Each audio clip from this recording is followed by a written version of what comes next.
Je suis Kenza Sefrioui, je suis critique littéraire, essayiste et depuis quelques années éditrice. Je vis à Casablanca où je me suis installée il y a 13 ans. J'ai grandi à Paris. Mes assignations, j'aurais envie plutôt de parler de mes chances parce que j'estime que je suis très privilégiée par ma vie. Je suis franco-marocaine, j'ai eu la chance de faire vraiment les études que j'aimais dans le domaine que j'ai choisi et de pouvoir ensuite faire de ma passion qui est la lecture mon métier. J'ai fait un doctorat en littérature comparée, j'ai fait une licence d'arabe à Langso. Et j'ai eu la chance, en venant m'installer au Maroc, de pouvoir utiliser toutes ces cartes pour construire progressivement ma vie professionnelle. Je travaille avec mon mari qui est Hicham Houdeifa, qui est journaliste également, et nous avons créé ensemble une maison d'édition qui est spécialisée dans l'essai journalistique et l'essai de vulgarisation en sciences humaines, parce que nous estimons qu'il y a un enjeu de diffusion d'une pensée critique dans la société où nous sommes. D'où je parle ? Peut-être du 6e étage d'un immeuble historique de Casablanca où j'ai posé mes valises il y a 13 ans et dont je n'ai jamais redécollé. J'ai eu la chance de pouvoir installer mon bureau dans l'appartement mitoyen à ma maison et qui est un appartement construit de façon symétrique, qui est absolument magnifique. C'est une architecture des années 50 avec des escaliers intérieurs. C'est construit comme des triplex. C'est un bain de lumière permanent. Depuis nos fenêtres, on a une vue splendide sur le port de Casablanca. Donc on regarde passer le train, on regarde passer les bateaux, on regarde passer les nuages et dans tout ça on trouve le temps d'écrire des articles, des livres et puis d'accompagner les travaux des auteurs qu'on publie. Donc voilà d'où je parle. J'ai envie de parler d'abord de ce lieu, j'ai envie de parler aussi de ma condition de binationale qui me donne un statut très privilégié dans la société marocaine, puisque j'ai eu la chance de bénéficier d'une excellente formation et de pouvoir trouver un travail qui me satisfait pleinement à titre intellectuel, qui me donne une grande liberté aussi de voyage, de circulation. J'ai envie de parler aussi de mon statut social, puisque quand on a eu la chance de faire des études, eh bien, on échappe à la précarité qui est le lot quotidien de la jeunesse, beaucoup de la jeunesse marocaine, étant donné que c'est une des grandes questions qui traversent notre société. Donc j'ai vraiment le sentiment d'avoir eu énormément de chance et d'avoir cette responsabilité peut-être par l'engagement qui est le nôtre de partager des cartes, parce que j'estime que c'est voilà, une responsabilité quand on a autant reçu de pouvoir rendre.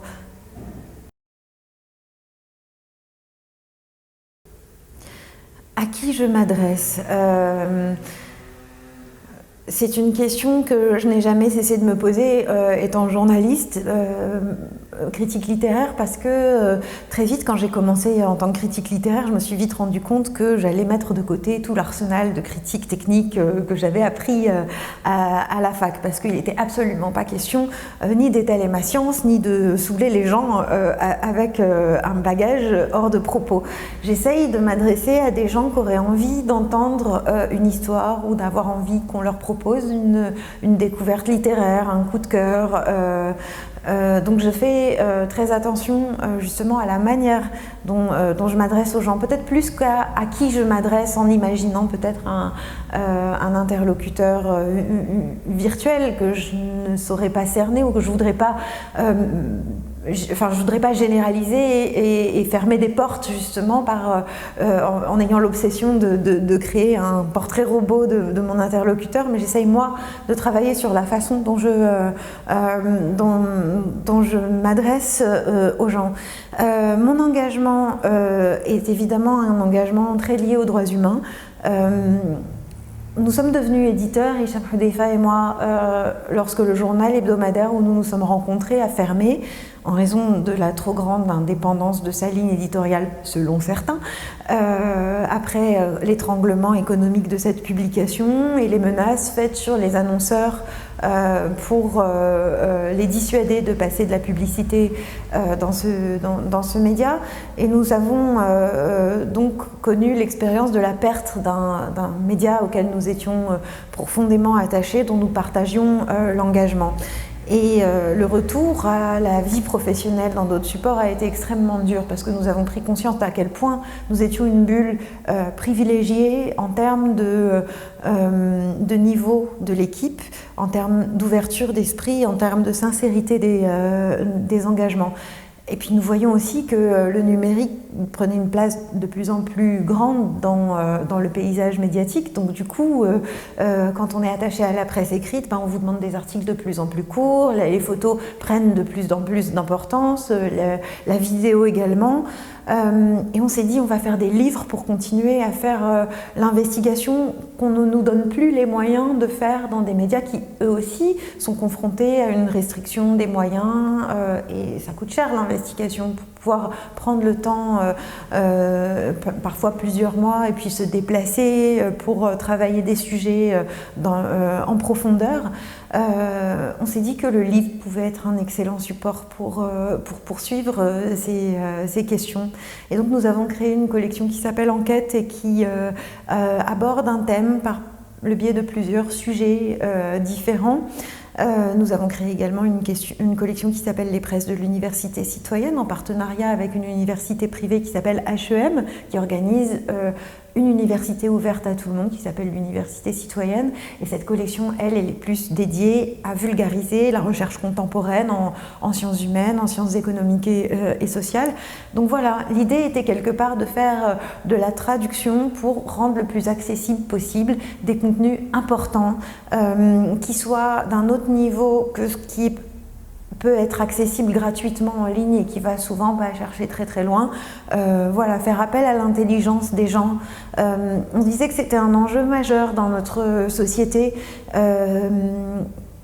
où nous vivons les conséquences de plus de 50 ans d'éloignement des Marocains du livre, où il y a eu une déstructuration des lieux d'élaboration d'une pensée collective et critique qui était l'université, mais qui était aussi les revues culturelles et littéraires.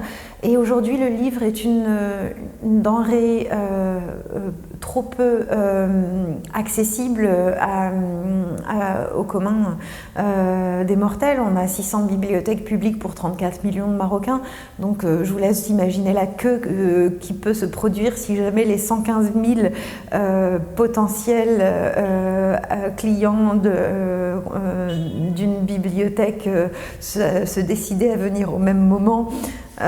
Voilà, consulter un fonds en général totalement dépassé, voilà.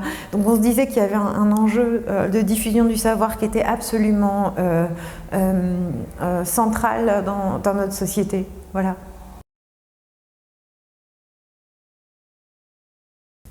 Les modalités d'engagement. Alors je vais parler justement de notre travail d'éditeur.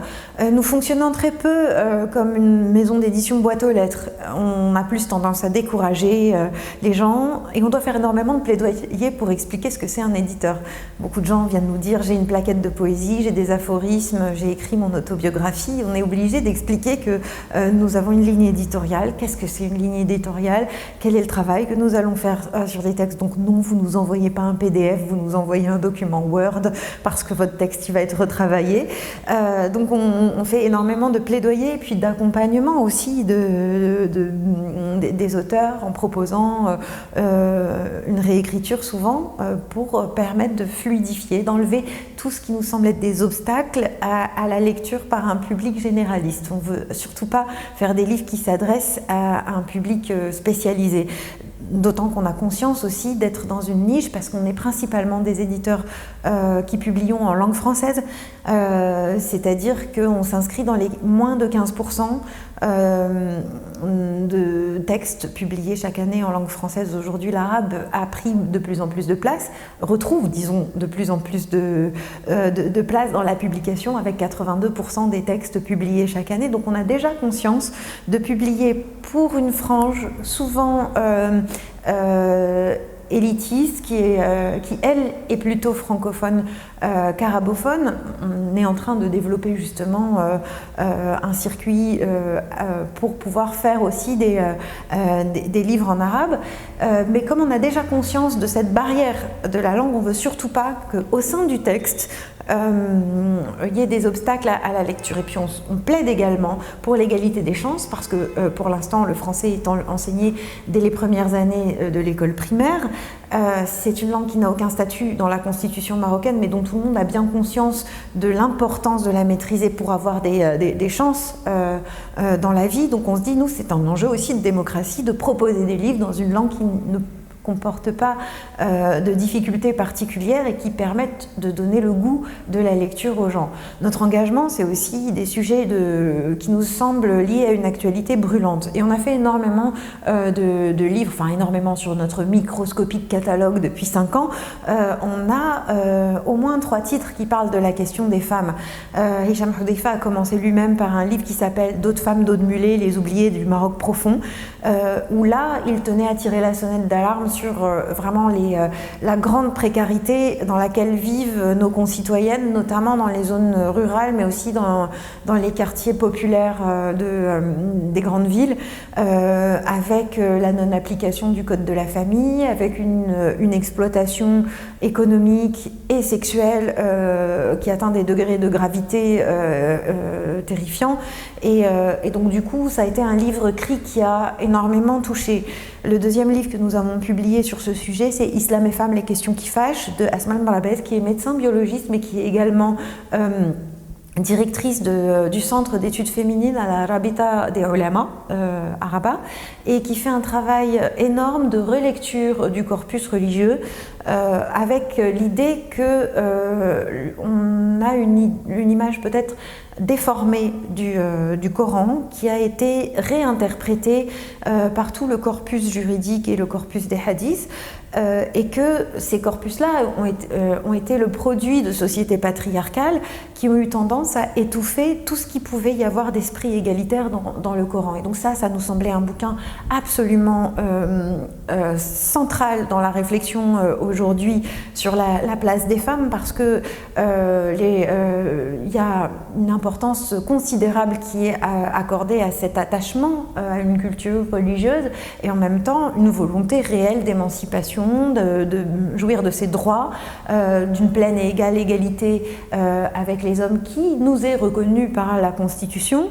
Et en même temps, c'est un livre qui est un livre de paix, parce que ça permet justement de trouver des arguments pour justifier religieusement pour ceux et celles à qui cette justification est absolument importante, donc de trouver des arguments en faveur de l'égalité entre hommes et femmes.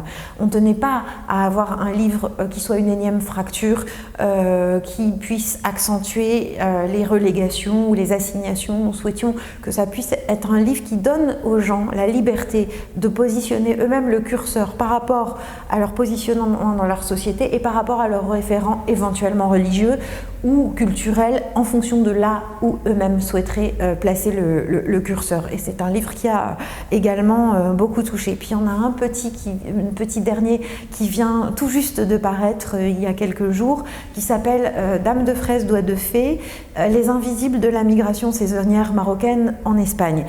L'auteure s'appelle Shadia Arab, elle est géographe franco-marocaine, elle est installée à Angers où elle est chercheuse au CNRS, et ça fait plusieurs années qu'elle travaille justement sur la situation des cueilleuses de fraises qui sont recrutées en Espagne pour répondre à la demande saisonnière, donc des exploitants agricoles, notamment en Andalousie, et qui se retrouvent piégés dans un programme qui a été négocié entre l'Espagne et le Maroc, et avec l'Espagne, avec l'accompagnement de l'Union européenne, visant à contrôler les flux migratoires et à proposer une circulation circulaire, en fait une migration circulaire, temporaire, et qui s'est finalement transformée en vecteur d'injustice pour les femmes qui sont les grandes oubliées, les grandes victimes, entre guillemets, de de ce programme parce qu'on choisit des femmes pour la précarité dans laquelle elles se trouvent et pour le fait qu'elles ont des enfants en bas âge. Comme ça, on est bien sûr qu'elles vont rentrer au Maroc. J'ai jamais entendu un programme qui fonctionne sur un ressort aussi peu humain. Quand on connaît le nombre de personnes qui risquent leur vie en Méditerranée parce que l'Union européenne est pour elles un modèle de respect des droits humains, on tenait justement à faire ce livre pour dire que ce sont des choses absolument indignes qui se pratiquent au vu et au su de tout le monde en Europe. À le faire maintenant aussi parce que ce programme redémarre après des années de crise, et en même temps le faire de façon nuancée parce que le propos de Shadia Arab n'est pas uniquement de décrire ces personnes, ces travailleuses comme des victimes, même si elles le sont objectivement, mais comme des battantes, des femmes d'un courage absolument extraordinaire, comme la première génération de migrantes de migrantes actives en fait, parce que les vagues de migration féminine auparavant c'était plutôt le regroupement familial, la migration ciblait plutôt les hommes. Là d'un côté c'est une féminisation de la migration de précarité, mais en même temps c'est des femmes qui vont être des leviers de développement pour tout le village, qui vont trouver dans cette expérience, au-delà de toutes les difficultés, qui vont trouver le moyen de s'imposer autrement vis-à-vis de leur famille, de leur visage, de permettre